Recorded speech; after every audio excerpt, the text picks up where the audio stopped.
Très bien, de bon matin. Après cette UFC 259 assez fou, somme toute, on reviendra bien évidemment sur les différents résultats dans différents podcasts. Là, on s'intéresse tout d'abord à ce main event Israël Adesanya contre Jan Blachowicz et Jan Blachowicz qui a peut-être, mine de rien, réussi à résoudre le puzzle Israël Adesanya et surtout donner des pistes pour la plupart des adversaires d'Izzy dans le futur, à savoir comment tout simplement battre Israël Adesanya. En tout cas, on le saura sur les prochains combats, mais ce que Jan Blachowicz a réussi à faire est impressionnant parce que oui, il s'est imposé non pas par KO, mais par décision unanime dans un combat qu'il aura maîtrisé de bout en bout. Alors certes, au début du combat en tout cas, c'était extrêmement serré, mais jamais en danger, et au fur et à mesure des rounds, sa domination s'est accentuée. Soit.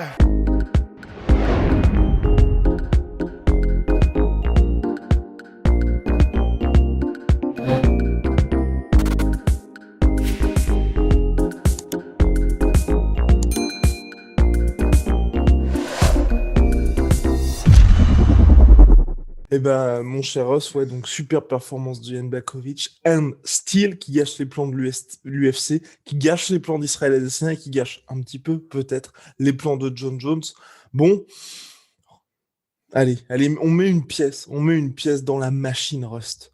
Tac, c'est parti, sit back, relax, and listen to the... Mais arrête ça un peu, Allez, là. vas-y. Ouais, bah en fait, c'est vrai que c'était vraiment, honnêtement, le premier truc que dans ma tête qui s'est passé quand le combat s'est fini, c'est ça fait plaisir de voir quelqu'un donc comme Yann qui applique le game plan parfait pour pouvoir battre quelqu'un comme Adesanya.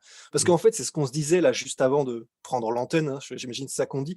C'est en fait, on avait un peu ces, tu sais, ces flashbacks par exemple, avec Anthony Johnson contre Daniel Cormier, où tu as une manière qui serait la plus évidente pour Anthony Johnson de battre Daniel Cormier, qui est un des GOAT et tout ça, Et et le qui mec fait fonctionne. n'importe et qui fonctionne au début, exactement, et après le mec fait n'importe quoi et tu as vraiment cet arrière-goût amer dans la bouche en mode mais putain, mais pourquoi, tu vois? Et honnêtement Surtout là, qu'il le fait à 2 reprises, pour celles et ceux qui ouais. n'ont pas vu les 2 combats, hein, bien évidemment. Ah non, mais c'est un traumatisme. Et là, du coup, c'est vrai que ça fait plaisir de voir que Yann, on savait à qui s'attaquer, parce que Ouais. quand même, c'est malgré il a 31 ans, mais c'est quand même un monument, tu vois. Adesanya, il a fait des trucs de fou. Et là, ça faisait plaisir de voir qu'il n'y a pas eu de frustration parce que Blachowicz a fait tout ce qu'il fallait faire pour gagner bien, parfaitement, et ça a marché. Donc honnêtement, le combat, déjà, j'ai vachement apprécié. Avant de rentrer dans le détail, perso, j'ai vraiment apprécié parce que c'était un combat super technique. Et ok, il n'y a pas eu d'énormes moments, des knockdowns, des trucs comme ça, mais c'était super technique. Ouais. Ils étaient actifs tous les deux. Il y a eu, on est passé par tous les domaines du MMA. Non, vraiment, c'était super, c'était vraiment kiffant comme combat. Et oh, Petite déception pour ma part, dans le sens où, après, je sais pas toi, mais tu vois, à aucun moment, enfin, on va dire, dès le premier round, j'ai très vite senti que ça allait être très compliqué pour Israël Adesanya. Dans le sens où c'est vrai que chaque fois que Blachowicz touchait bien, il y avait ce côté quand même Israël Adesanya un peu ébranlé, un peu chancelant, alors que de l'autre côté, tu vois, c'est vrai qu'il y avait aucun moment où j'avais l'impression qu'Jan Blachowicz était en danger, en fait. Et donc, ce qui a peut-être un petit peu manqué, moi, pour ce combat-là, parce que j'ai vraiment, pour le coup, exactement comme toi, apprécié vraiment tout ce qui s'est passé, mais ça a manqué de suspense pour ma part. Parce que très rapidement, je suis, oula, là, Jan Blachowicz va vraiment falloir aller le chercher, et j'ai pas du tout vu Adesanya en capacité de pouvoir le finir. alors autant je suis d'accord, j'ai pas non plus vraiment senti Adesanya en capacité de le finir, même s'il y a eu des moments où il avait réussi à, à toucher, à bien toucher Blachowicz, mais j'avoue, il n'y a jamais eu de moment où on a senti que Blachowicz était en danger. C'était des touches franches, parfois d'Adesanya, mais on n'a jamais senti effectivement un danger. Mais par contre, c'est vrai que même s'il n'y a jamais eu même s'il y a jamais eu l'un ou l'autre qui était vraiment, comment dire, à deux doigts de finir l'adversaire, honnêtement, j'ai pas eu la même impression, tu vois. Au tout début, j'étais pas en mode ça, il va falloir aller chercher Blachowicz. Pour être tout à fait Mhm. franc, j'étais vraiment en mode c'est serré. Clairement, au niveau des feintes, et Blachowicz mordait vraiment à toutes les feintes, c'était impressionnant. Et au début, c'est ça qui m'a fait peur, perso. Mhm. C'est que Blachowicz mordait vraiment à toutes les feintes d'Adesanya. Je me suis dit, bon, déjà, premièrement, pour le cardio, c'est pas bon. En plus de ça, ça interrompt son propre rythme à Blachowicz. Et en plus de ça, bah, c'est tout bénef pour Adesanya qui peut donc Jusqu'à ce construire qu'il son game. goûte à la frappe d'Adesanya et qu'il fasse ah, ah, Non, je ah, sais pas. ah, Je ah, sais pas. moi en Pologne, j'appelle ça les Skittles, monsieur. Non, honnêtement, j'ai pas eu cette impression-là, perso. Mais j'ai eu vraiment l'impression que les 2, quand ils se touchaient franchement. J'ai eu aussi, je suis d'accord avec toi, en fait, l'impression qu'il n'y a pas eu de moment où c'était vraiment en mode: «Ouf, c'est à 2 doigts de se faire finir pour l'un ou l'autre debout». Mais j'ai pas eu non plus l'impression, et Ah d'ailleurs, ouais? Parce que pour le Yann coup, l'a tu dit vois, à la au fin. au fil des rounds, tu as quand même eu j'ai trouvé que Jan Blachowicz se lâchait beaucoup plus en contre. Ça, c'est Tu ouais, je suis et d'accord. tu vois, parce qu'il était aussi OK. OK, maintenant, un, je vois que quand je touche, j'ai du succès. Puis deux, je peux aussi, mine de rien, parce que tu vois, il y a eu, comme Russ l'a dit, très justement, au début, Jan Blachowicz qui justement mordait à toutes les feintes, par précaution évidemment, parce qu'Adesanya extrême danger, aussi bien en précision qu'en volume. Dès qu'il vous touche, en plus, il y a cet instinct de tueur. Et je pense qu'aussi, à la fin, il pouvait se permettre de se dire, bah, je peux me faire toucher, parce qu'à chaque fois, je sais que je peux remiser, et je vais le toucher. Enfin, je vais lui faire beaucoup plus de mal que ce que lui va me faire quand il va me toucher, même si on est à 1-1 au niveau des touches. Ouais, je suis d'accord. C'est vrai que clairement, au fur et à mesure du combat, on avait vraiment l'impression que, malgré les feintes qui étaient vraiment magnifiques, hein, comme d'habitude, et les déplacements d'Adesanya, c'est vrai qu'on a eu l'impression que Yann trouvait quand même un petit peu ses ouvertures, et il était capable de voir un petit peu le rythme d'Adesanya et sur ses entrées en striking pour pouvoir le contrer en jab. Il y a même un moment où il a réussi effectivement à le contrer avec un beau crochet qui est bien Ouais. passé, un crochet gauche. Et c'est vrai qu'au fur et à mesure du combat, clairement, Yann prenait ses aises. Mais malgré tout, avant les takedowns, et ben quand même, j'ai trouvé que c'était serré. Mais néanmoins, même si je donnais l'avantage à Adesanya sur les premiers rounds aussi, dès les premiers rounds, il y a quand même eu des jabs de Blachowicz qui passaient. Il y a quand même eu il touchait quand même des beaux jabs au corps, des middle qui passaient en fin de combinaison. Et voilà, c'est vrai que c'est juste qu'il y a eu ces takedowns quoi, au quatrième et au cinquième. Alors, j'allais dire un Superbe super. timing. Super timing. Ouais, le timing était magnifique, mais en fait, j'allais dire aussi super timing, mais d'un autre côté, c'est pas c'était pas des takedowns en interception, Mhm. un petit peu parce que Adesanya donnait un coup, c'est vrai, tu as raison, C'est à mais il y chaque a fois aussi. quand Adesanya a voulu être beaucoup plus offensif, beaucoup plus entreprenant. Ouais, et c'est vrai que c'est marrant parce que, c'est à moitié des takedowns d'interception parce qu'effectivement Adesanya, lançait des offensives, mais c'est aussi, et au moment où, Blachowicz change de niveau, mais il y a aussi le fait que Blachowicz lui-même, un petit peu à la Randleman Crocop, tu vois, lance bah, non, pas du tout d'ailleurs par contre, enfin je pensais à un autre combat, excusez-moi. Mais en gros, Blachowicz donnait un coup pour te en gros, te faire penser à «protège ta tête», et Mhm. en même temps qu'il donnait un coup, c'est-à-dire il y avait un échange de coups entre les 2. Et ben juste après, il changeait de niveau pour aller chercher les takedowns, et les double legs étaient magnifiques. Enfin, vraiment, il n'y avait aucune résistance parce que le timing était bon et qu'il les a bien couverts, bien set-up. Et en plus de ça, les takedowns étaient au milieu de la cage. Ce qui fait qu'au début du combat, quand Jan Blachowicz était en clinch ou alors qu'il essayait de mettre Adesanya au sol contre la cage, ça marchait pas du tout. Un, parce que Adesanya était plus frais, mais aussi parce que techniquement, Adesanya arrivait à bien frame, en gros, pour ne pas se faire surprendre par un changement de niveau de Blachowicz. Mais en plus de ça, voilà, il arrivait parfaitement à gérer Blachowicz, ce qui était impressionnant. Et à trouver des explosions aussi avec la technique pour réussir à se sortir des phases de clinch, etc. Lorsqu'il a été mis au sol et que aussi, c'est vrai, il était un peu plus fatigué au quatrième et au cinquième round sur ces superbes amenées et ces double legs de Blachowicz, là, par contre, c'était beaucoup plus compliqué parce que au milieu de la cage, sans la cage pour aider, et quand Blachowicz était capable vraiment de peser de tout son poids, de tous ses 10 kilos de plus sur Adesanya, en plus Blachowicz est quand même un très très bon grappleur aussi, et ben là, par contre, quand il a plus laissé d'espace et qu'il l'avait au sol à Adesanya, là, c'était très, très compliqué. Et Ouais. c'est là où il a fait la diff, hein. C'est là où il a fait la diff. En plus, Jan Blachowicz, sans. Ouais, non, bah, vraiment impressionnant. Performance maîtrisée pour le coup. Et puis surtout qu'à part, tu vois, toute fin de cinquième round, où là, il y allait pour le ground and pound avec vraiment cette intention, tu vois, de finir le combat et de vraiment scorer. Le reste du temps, tu vois, c'était vraiment une. Il se reposait. Enfin, il se reposait, oui, pour préparer le cinquième round. Je pense notamment au quatrième, où justement, il finit le round au sol. Et puis Ouais. surtout, c'était, voilà, contrôle des positions, je gagne du temps et je score purement et simplement. Et tu vois, quand tu es en fin de cinquième, tu le vois avec son ground and pound, là aussi, c'est avec Rust, on va en parler bien évidemment pour la suite, c'est pas vraiment encourageant pour Adesanya parce que, il est quand même apparu très limité quand le combat a été au sol. Deux, Jan Blachowicz, quand il a commencé à vouloir être plus offensif, il n'y avait pas non plus de réponse de la part d'Israël Adesanya. Et ça, c'est deux choses qui, bah pour le coup, pour Jan Blachowicz, bah moi je dis tout simplement bravo, parce que je ne le voyais pas capable de mettre au sol Israël Adesanya.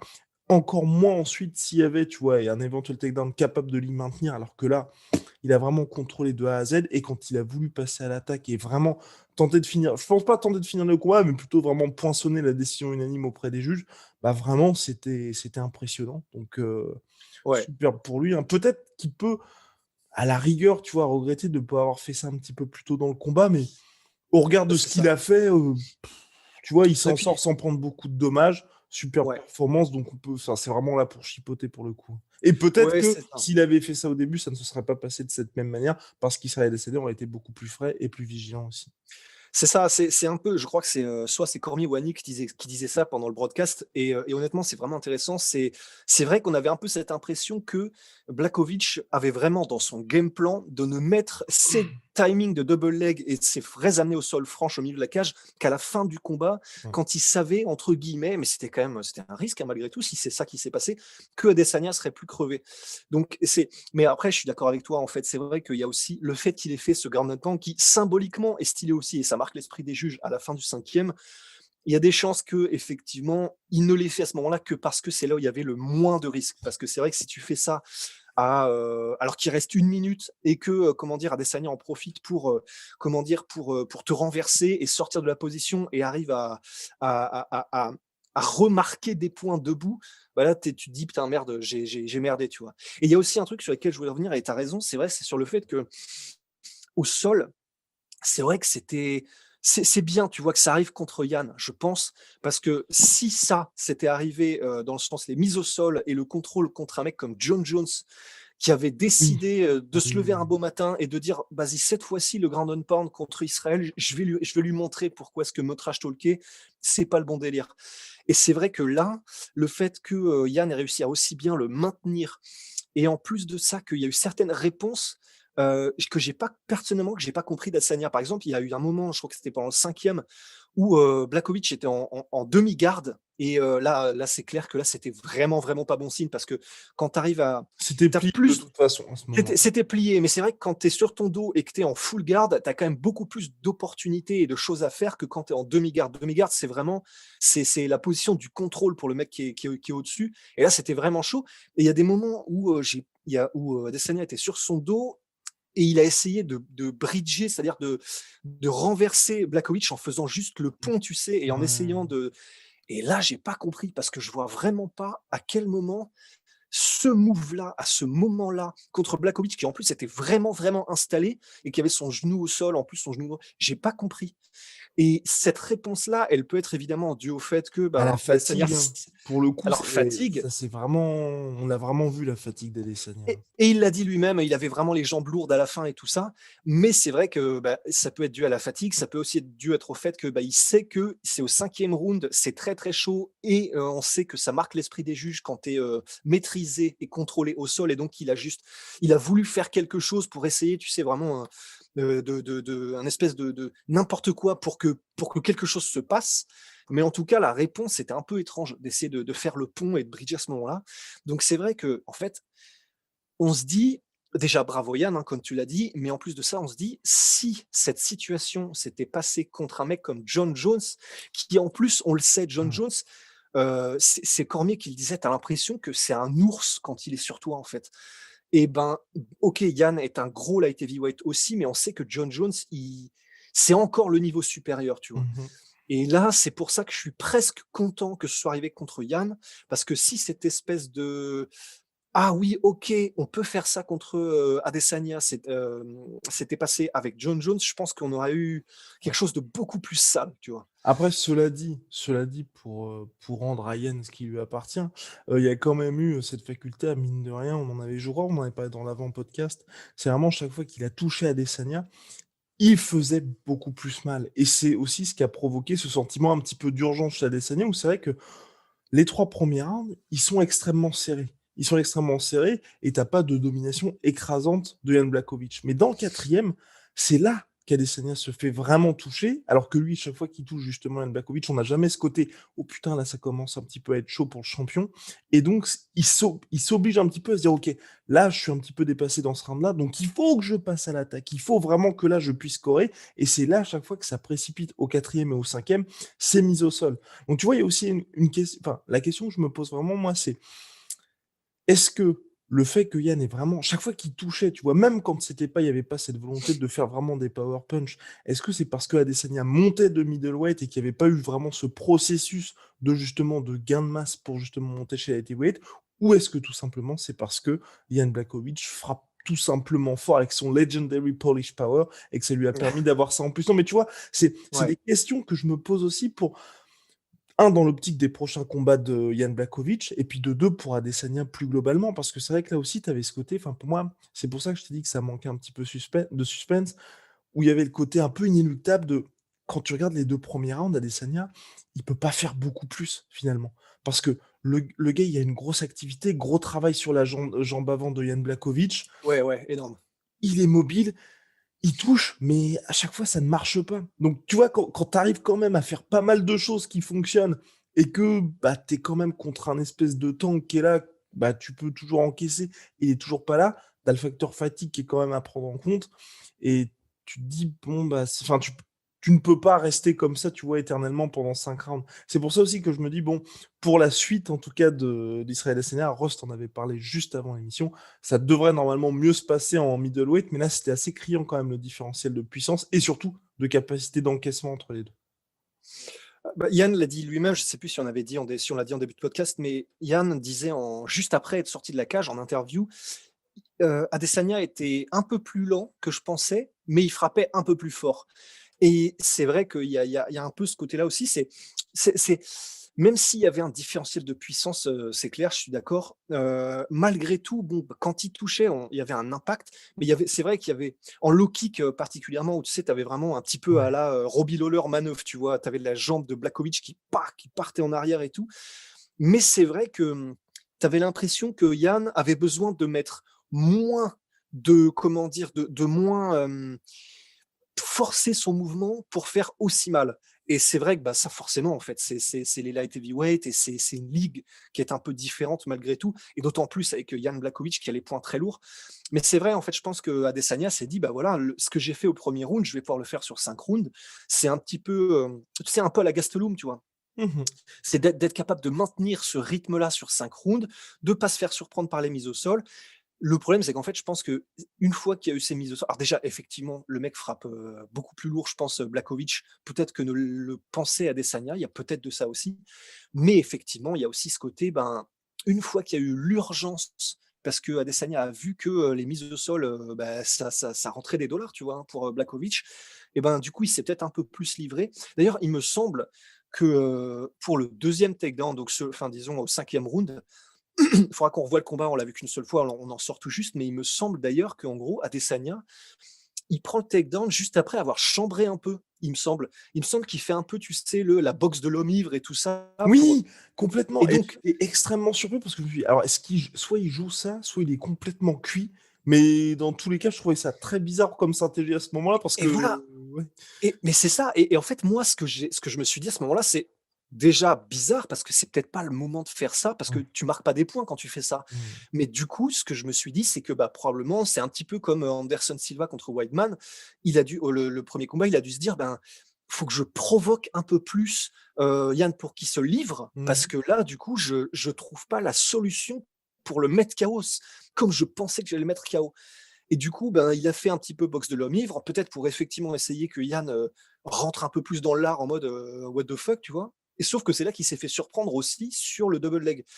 Du coup, ouais, effectivement, il était fatigué, clairement, Adesanya. Et c'est vrai que en middleweight, ça devrait mieux se passer que pour Adesanya. C'est vrai qu'il est beaucoup plus rapide en middleweight. Les mecs sont beaucoup moins massifs le jour du combat et ils n'ont pas cette énorme carcasse comme Blachowicz parce que même si Costa était lourd le jour du combat contre Adesanya, c'est pas les mêmes modèles que Mhm. des vrais light heavyweight comme Blachowicz.